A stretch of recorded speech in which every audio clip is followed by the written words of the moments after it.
Shamsi does his videos in his house. Oh, right. In his house. And for him to attack you, or his teacher to attack you, Right, for using that, and for in his very household, he uses...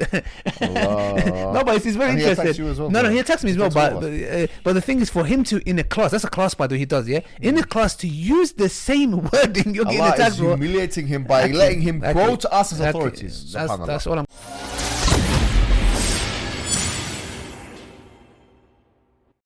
Assalamu alaikum wa rahmatullahi wa barakatuh, brothers and sisters and dear friends. Welcome to another video on SB Files, brothers and sisters. Today we'll be reacting to a video, and our whole topic today is going to be about philosophy.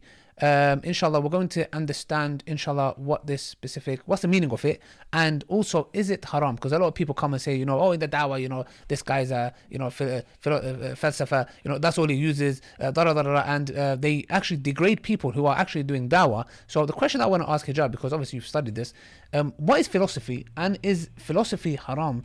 All right, so you could look at any dictionary definition of what philosophy is, and depending on what dictionary definition you go to, you're going to get a different definition, right? Yes. But let's talk about what we actually, in at least the West, because that's the landscape that we're talking from, yeah? Yeah. What we mean by it, right? And so obviously if you go to any university, they're going to refer to themselves as analytic philosophers, or as an analytic. Most universities in the West are analytic philosophy departments, which relies on certain kinds of notions, for example, logical notions, propositional logic, predicate logic, modal logic, different kinds of logic. But before we get into that, it's very important to realize that philosophy was an overarching term used in the West for over a millennium, to refer to different kinds of things. So for example, science, which is like now chemistry, physics and biology, it was referred to as natural philosophy. I don't know of any scholar that said that science is haram, because the thing is, right now we're using language, but if you want to say all types of philosophy are haram, is natural philosophy, which is science, physics, chemistry and biology, does it go into that? Forget about just science, the philosophy of science, through which, if we didn't have, we couldn't even do science in the first place. Okay. Is that haram? We're talking about induction, or we're talking about falsification, or we're talking about verification. Is that haram? Okay, now the question will be, is set theory haram? Are parts of mathematics haram, which have an intersection with logic, for example, which is clearly part of the philosophical enterprise, or at least at the heart of it? The question is itself, logic haram? What types of logic are there, and which ones are haram? Is set theory in mathematics haram, right? Because that's philosophy. Yeah. Right. You learn that as part of. Let me ask you, computer science. Someone who does a computer science degree because they want to do some programming or whatever it is, are they doing something haram? Because that is part of logic. In summary, right? If you want to say philosophy is haram, bimafhumiha, or with the understanding that we have of philosophy, at least in the Western world, you're going to make a mockery out of yourself, because quite frankly, it includes so many things that to say it's all haram, you're basically wanting to make the ummah ignorant. Yeah. If what you say is kalam, now I've heard, I'm not going to mention the brother's name, but someone sent me a video of some brother, who we know. Yeah. And he was saying, kalam is haram and all these things. But the brother had he had a debate with a Sufi, and he was regurgitating the kalam of the mutakallimin. He was saying, I read Fakhruddin al-Razi, I read this person, I read that person. And in fact, he was grandstanding, talking about how the Salafis in Al-Shanqiti, Sheikh Al-Shanqiti, how he wrote a book about logic. Okay. So why is it haram? What's good for the goose? Why is it not good for the gander? I mean, it's haram when we do it, but it's okay when you do it. Okay, you could say, well, it's darura, right? It's for necessity. We only did it for necessity. Yeah. Khalas, okay, we're doing it for necessity as well. Yeah, why can't we? If you're allowed to do it for necessity because the deen is at stake, then we say, we're doing it for necessity as well, because we're doing it for the deen's sake as well. Yeah, so whatever excuse you want to give yourself for doing hadm or eating up the kutub of the Ash'ara, which are mutakallimin, Al-Ghazali, Fakhruddin al-Razi, Al-Juwayni, Al-Baqillani, and so on, and you're quoting those books. We know you've read them. All right, if you haven't read them, then you're not doing them justice. If you're saying, no, we haven't read those books, but I'm quoting them, so that means you're not doing justice to the position. In any situation, what we're saying is these people cannot escape being philosophical, number one. Number two, if they want to specify kalam, these people, Abu Ayyad included, Abdurrahman Hassan included, all of them have shown their propensity to quote kalam textbooks, to quote them, having read them. So why is it what's good for the goose is not good for the gander? Once again. So you have to be very specific. If you say, I'm doing it in bab al-darura, okay, khalas, we're doing it in bab al-darura. You know, it's necessity for you, so it's necessity for us. We're doing the same thing. We're trying to protect people's iman at the same time. Yeah, exactly. So that's the first thing. The second thing is this Madkhali brother, the mascot, let's call him Shamsi. Now look at him, for example. He's an individual. Just react to this together. Let's see what he says, and let's be honest about what kind of truth what he's saying carries. Because based upon his argument, which is batil argument, which has been used, which was updated by Ibn Sina, it has been used by many times by Mohammed Hijāb. This argument was used to negate Allah's name's attribute. Was used against. So as you can see here, he's saying the argument was used to negate Allah's names and attributes. So he's saying because people used, like for example, the falasifa, by that he means Ibn Sina and so on, because they believed in things which were like nafy sifat and stuff, that we shouldn't use anything they have to say, even if it's true. Which is not, by the way, what Ibn Taymiyyah said. But let's see if he sticks to that principle himself. To negate Allah's name's attributes. So what he did, he said Allah has no attribute except existence. Al-wujud al-mutlaq. Al-wujud al-mutlaq. What does it remind you with? Necessary existence. Mohammed Hijāb, when he's debating with. That's pathetic. So actually, when he's saying Ibn Sina only affirmed that Allah exists because of the whole necessary existence, therefore he's strawmanning like your own argument, because you're saying, okay, look, we take that because that's powerful, we can use it. But we don't believe what he believes. We don't believe why. Emanations. That's pathetic, man. Like how many people do you guys take for? Like there's some ulama that you take from, which, for example, have negated some of Allah's attributes. Absolutely. Or ta'wil of them. Yeah, or doing ta'wil, and you take from them. So do we accuse you of that? Do we say, okay, but you're taking this from them, so you must think of? No, we don't. Then why with us? What's good for the goose is not good for the gander. Hypocrisy. So wajib al-wujud, when you were describing, they say only describing with al-wujud al-mutlaq, the pure or the absolute existence. So clearly here, him and his teacher, by the way, what his teacher wrote, that I'm using the language of the philosopher, the language of deity. So wajib al-wujud, mumkin al-wujud, and obviously clearly they're against this stuff and saying that you shouldn't be talking about that. But let's see if they stick to their own principles. Let's see. Why? Because the argument which Muhammad Hijāb himself used it is very dangerous. Barakallahu fiikum. You will come to logically know that all that is possible can be categorized within 3 categories or 3 groups. Okay, so what is possible mean? ممكن الوجود. ممكن الوجود mean, this is a term, the scholars mentioned it, which is they categorize واجب الوجود and ممكن الوجود. When a Madkhali says scholars have said, that's authority speaking. Right. Yeah, so what's he saying? No, where's that in the Quran and Sunnah? Or from the Salaf? The terms wajib Scholar said. No. The terms wajib al-wujud, mumkin al-wujud are not in the Quran, they're not in the Sunnah from the Salaf. Yes, Ibn Taymiyyah mentioned it. This is the whole point in the first place. We're saying Ibn Taymiyyah, you can see this in Sharh al-Isfahaniyah. He has a book called Sharh al-Isfahaniyah. And in it he says, this is the parts of the argument we accept, and this is the parts of the arguments we don't accept. Thank you. And he accepts the part of the contingency argument. And that's our premise. And that's what we're saying. Now his foolishness and his short-sightedness in this reality. He's now saying that scholars said this. He's reading a book from a Sa'di, about the names of attributes of Allah. The 3 principles, No, it's from Sa'di. Okay. And I read that book, and nowhere in that entire book did a Sa'di mention wajib al-wujud and mumkin al-wujud. So he's doing an exegesis or some kind of sharh explanation of the book of a Sa'di, and he's saying existence is divided into different categories. He is now saying it's divided into mumkin al-wujud and wajib al-wujud. Where's he getting that from? Because it's not in the book. So it's not in the book? It's not in the book at all. I don't know. So you see, subhanallah, the whole problem was we're using language of the falasifa. This was the problem that Abu Ayyad had, and so on. And now he's using exactly the same language, and of course his teacher's going to remain silent, because once again, what's good for the goose is not good for the gander. ممكن الوجود means something can exist and cannot exist as well. It's possible to exist and possible to not exist. So he mentions here that which is possible can be possible exist can be categorized within 3 groups. The first. He's teaching this, right? The first that these activities and creations came into existence by themselves without a maker or creator. This is So the impossible. lafz wajib al-wujud al-mumkin al-wujud is nowhere in the book. He put that himself in his sharh. So once again, if the language is problematic, then why are you using it? Impossible. This is impossible.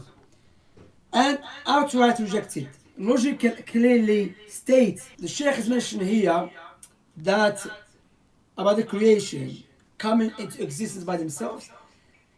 That doesn't make any sense. That goes in line with sound reasoning. Okay, so now he's making a philosophical argument, right? Yeah. So let's see what kind of philosophical argument he's making.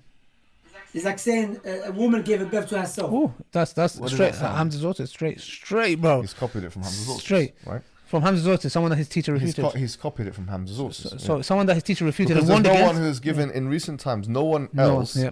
has given that analogy except for in the most, and he'll mention himself Yeah. the debate between Lawrence Krauss. He He does- doesn't even want to mention He does it. No, Hamza's Autos. he quotes him very well. Yeah. He's watching carefully. He's watching carefully. A woman gave a birth to herself. That's contradictions. You know, I genuinely believe, they genuinely maybe tried their best to find another analogy, But it's just so good. but they It was couldn't. inescapable. Yeah, and they thought, you know what, we Just just go we with just have to, we just have to go. But they with it. want to get, the Quran says, وَيُحِبُّونَ أَن يُحْمَدُوا بِمَا لَمْ يَفْعَلُوا. They love to be praised for what they don't do. You know, and this is it. Wallah, subhanallah. So they'll take the aqwal of the mubtadi'ah in their eyes, obviously, Yeah. but then they'll market it as their own Yeah, genius. yeah. Could the universe create itself? This is Well, it, this yeah. implies that the universe was in existence and not in existence at the same time, which is an impossibility. Also, there's a crude example for you to picture in your mind. Ask yourself the question, can your mother give birth to herself? Then when you say who create God, Because- another God. Who because- create another God. Then you give it infinite time. That doesn't make any sense. It has to stop on someone that is self-sufficient.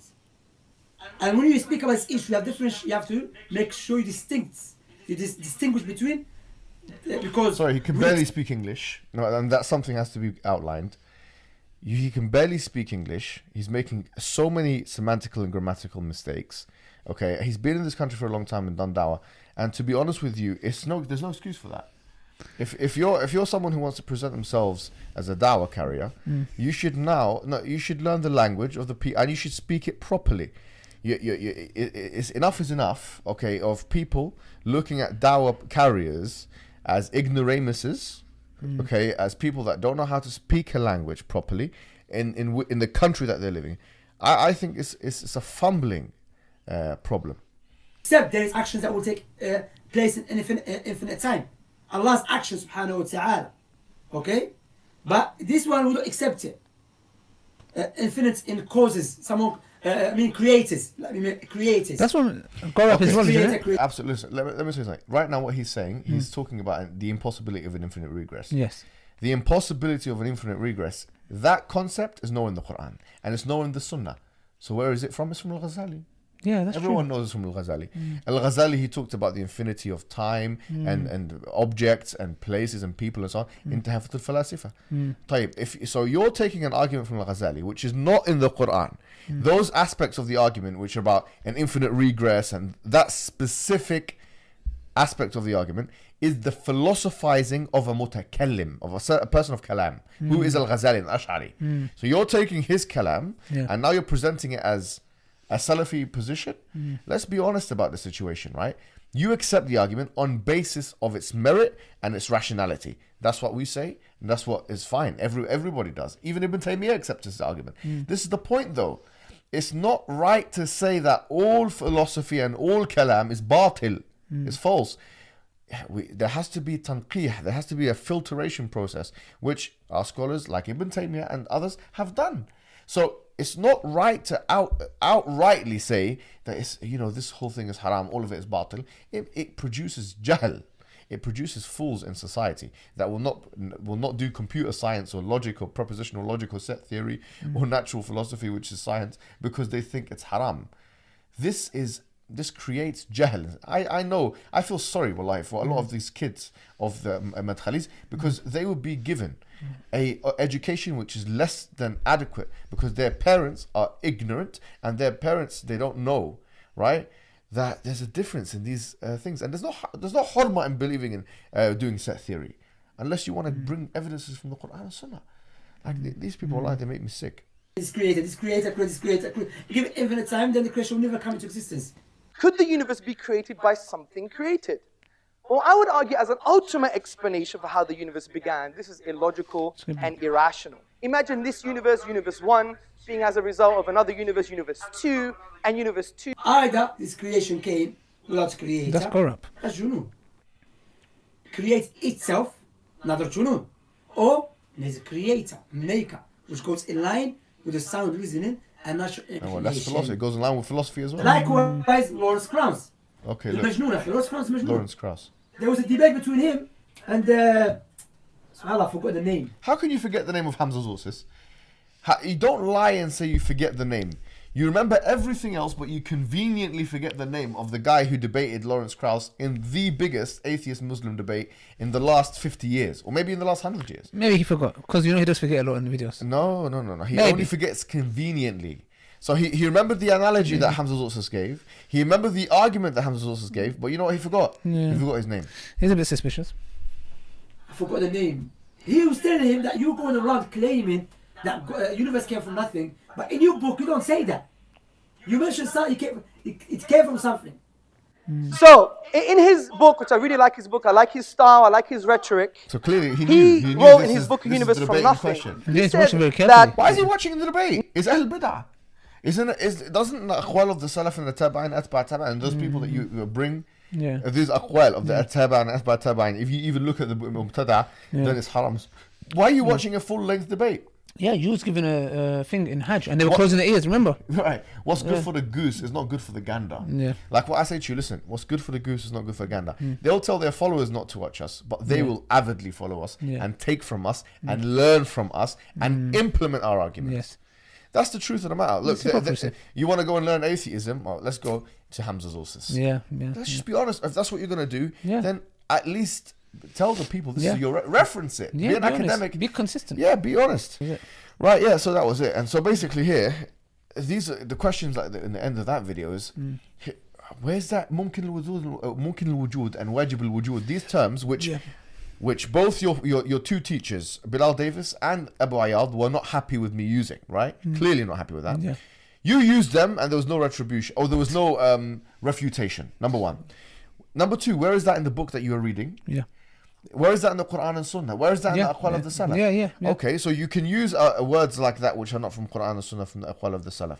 Number two, the infinite regress thing. Where did that come from the Quran and Sunnah? Yeah. So it's a philosophical argument. In fact, it's a kalam argument that you've taken from Butun Kutub al-Asha'ira. Let's be completely honest, because that's where it's from. Yeah. Okay, and even the Falasifa, Ibn Sina, who came before Al-Ghazali. You've taken it from those books, right? And you want to market it as almost Salafi stuff. It's not. It's not. It's not from the Quran. It's not from the Sunnah. It's not from the Salaf. So what you're saying now is you're allowed to use some. You're showing us that you're allowed to use some arguments which are logical and rational, which are not detailed in the Quran and Sunnah, but which are rational and show us. Thank you. Khalas. That's what we're doing. So you come back to our original position. You just go around being around the bush, and then you come back to your original position, brothers and sisters. It's like what there's a saying. "Man takallama fi ghayri fannihi ata bil ajaib." Whoever speaks outside of his field, they come with weird statements. And Yes, things. exactly. These guys, because they don't even know what philosophy is, Yeah. they don't even know what it is. Yeah, Right? true. They're saying it's haram. Like if it's all of this haram, set theory, computer science, propositional logic, usul fiqh, sorry to say, al-khas, wal-am, wal-mutlaq, wal-muqayyad, and all of this. You think these terms are from... These terms are philosophical terms. All of these are logical terms, which is the heart of philosophy. Yeah, once again, I think that it's just ignorance. It's rank ignorance. It is. And the thing is, you see, sadly, with these brothers, like even when it comes to doing tabdi or whatever it may be, there's always hypocrisy, Aki. It's always like one rule for another. Yes. And you always see this. And what we're trying to say for the viewers, and the viewers, I'll be honest, man, I get messages from people who are, semi-practicing, practicing. They're like, man, just carry on. because the people have been so persecuted by these people people that had would enough. like to finally find a voice, you know, and there's a systematic voice now, because you've seen like Sheikh Asim and Hakim, different people had this from different countries are speaking out against this oppression, so much so it's kind of like, you know, people have had enough of these people. And brothers and sisters, what we're trying to do with this is that to show the double standards and hypocrisy. Hijab uses a specific terminology in a debate in context with what he said. We never said we're going to take what Ibn Sina said, everything. That's pathetic, because you don't do that. But when it's misconstrued and he's getting attacked, and you know he's you know, he just all he uses kalam, not Quran and Sunnah. When they do it, nobody look, nobody see it. Like it never happened. Let's just carry on. That's right. This is the hypocrisy, and all we're doing is just And the same highlighting thing, that hypocrisy. with other brothers, In the SP files. Halabites and others, who are not necessarily Madkhalites, but who would do something similar. They would cry on social media and say, oh, they're using kalam in philosophy, but then in their own debates they would use kalam, and they would look into the books of the mutakallimin and literally quote them verbatim. You can't quote them unless you look at their books. Yeah, we're just asking consistent. Come on, just be consistent. You know, if it's darura, if it's necessity, right? Yeah. If it's necessity because that's the way you've understood it. All right, khas. Then grant us the same excuse. We're doing it min bab al-darura. If that's your excuse for yourself. Yeah, we just have to be consistent, brothers. You know, and may Allah have mercy on Sheikh Halabi as well, because you know he passed away of COVID. Absolutely. You know, absolutely. brothers and sisters, but those, inshallah, we but actually want those, to do a reaction video to one of his beautiful videos. Which we fantastic video which I found with Sheikh Ali Halabi. Inshallah, we'll do a reaction exactly. video And not only that, brothers, the reason we mention is because those people that, you know, that follow these mashaykh, is that you come and you come and oppress others, you know, like these people are doing, misconstruing certain things, etc., and attacking other people without even understanding. You know, you can contact Hijab and say, Aki, you use this. Okay, what was the reason? He could have break it down for you. You don't have to make a big fiasco about it. And not only that, you end up using it yourself. You know, you have to do it. And you know what's very powerful? I think we should end on this hadith. I think the Prophet he said that if anyone looks for the mistake of his brother, Allah will find his mistake in his house. Allahu Akbar. Very interesting. He does his videos in the heart of his Shamsi does his videos in his house. Oh, right. In his house. And for him to attack you, or his teachers to attack you, for using that, and for in his very household he uses no, but he's very interested. No, he attacks me as well, but the thing is, for him to, in a class, that's a class by the way he does, in a class, to use the same wording, you're getting attacked, bro. Humiliating him by letting him quote us as authorities. That's all I'm going to say. Brothers and sisters, till next time, SB Files, goodbye.